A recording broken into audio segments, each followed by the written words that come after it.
Whether it's the flower in the rocks or the tree in your backyard, all plants share fundamental traits that allow them to survive and thrive.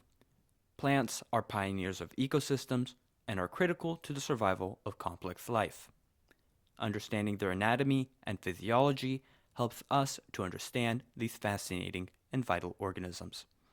Plants are multicellular, eukaryotic organisms that belong to the kingdom Plantae. They possess several defining characteristics. But note that no definition of the kingdom is perfect. For example, some plants don't produce their food by photosynthesis. Instead, they are parasitic on other living plants. Others are decomposers and feed off organic matter. First, plants perform photosynthesis. Plants are autotrophs, meaning they make their own food. Through photosynthesis, they convert sunlight, carbon dioxide, and water into glucose and oxygen. This process occurs in chloroplasts containing chlorophyll, the light-absorbing pigment. Plants also possess a unique cell structure. Plants have a distinct structure containing rigid cell walls made of cellulose and large central vacuoles for water and nutrient storage, as well as the aforementioned chloroplasts for photosynthesis.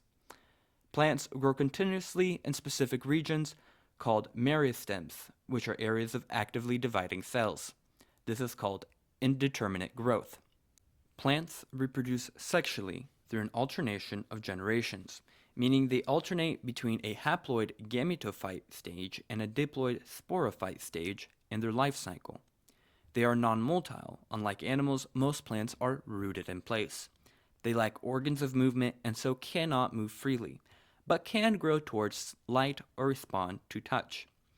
Lastly, plants are sensitive to their environment. Like animals, plants respond to environmental cues such as light, phototrophism, gravity, gravitrophism, and touch, thigmotrophism, often through growth adjustments.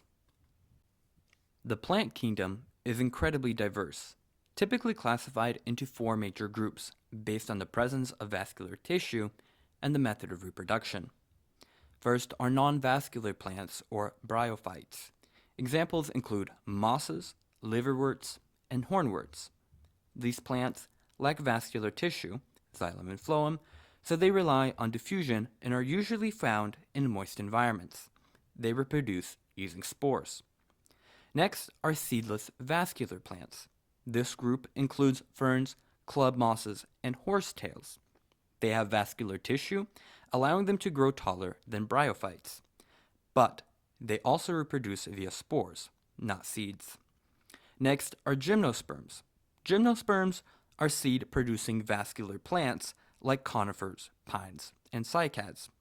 Their seeds are naked, meaning they are not enclosed in fruit. Most gymnosperms reproduce using cones. Lastly, angiosperms, or flowering plants. Angiosperms are the largest and most diverse group of plants.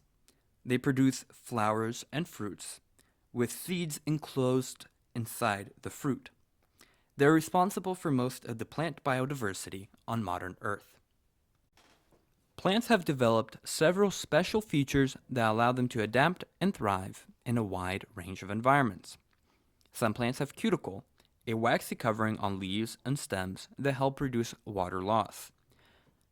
They have stomata, or tiny pores in the leaf structure that regulate gas exchange.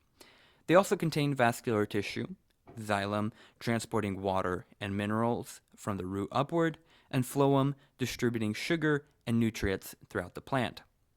They also contain special reproductive structures, such as flowers in angiosperms that attract pollinators, spreading pollen, and cones in gymnosperms containing seeds for reproduction. But plants are not just passive organisms. They are fundamental to nearly every ecosystem on Earth. As producers, they capture sunlight and convert it into energy, forming the base of the food web for herbivores and eventually carnivores. Many plants act as pioneer species, colonizing bare or disturbed land and preparing the soil for other life. Dead plants are a key source of nutrients in soil, allowing for successive generations of plants to thrive. And lastly, Plants prevent erosion by literally rooting the soil, protecting landscapes from degradation. Put simply, plants are vital for both the geological and biological health of many of Earth's ecosystems. In summary, plants are fascinating, complex organisms that play an essential role in sustaining life on Earth. From their cellular makeup to their massive diversity, plants have evolved a wide range of adaptations. Whether mosses, ferns, pines, or flowering plants, all are united by their shared biology and their vital contributions to ecosystems across our planet.